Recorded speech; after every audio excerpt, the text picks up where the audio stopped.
Welcome to the Tech Egg. Don't get scrambled. Enjoy the video. In this video, I will explain how to connect Bluetooth in your Hyundai Veloster. First, make sure your Veloster is safely parked and the ignition is on. Next, grab your phone and turn on its Bluetooth, making sure it's discoverable by other devices. Then, on your Veloster's infotainment screen, navigate to the Setup menu. This is the crucial first step to getting your device connected seamlessly and enjoying hands-free communication and audio. Once in the Setup menu, select the Bluetooth option. You'll then see a choice to add new device or pair device. Select that. Your Veloster will then display a 6-digit passkey. Make sure this passkey matches the one shown on your phone screen. This step ensures a secure connection between your phone and your vehicle system.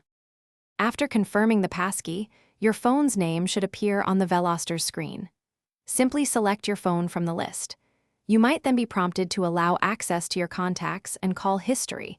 It's usually best to allow this for full functionality. Finally, your Veloster's system will confirm that the Bluetooth connection is successful and ready to use. If you encounter any issues, don't worry. A common fix is to simply restart both your phone and your Veloster's infotainment system.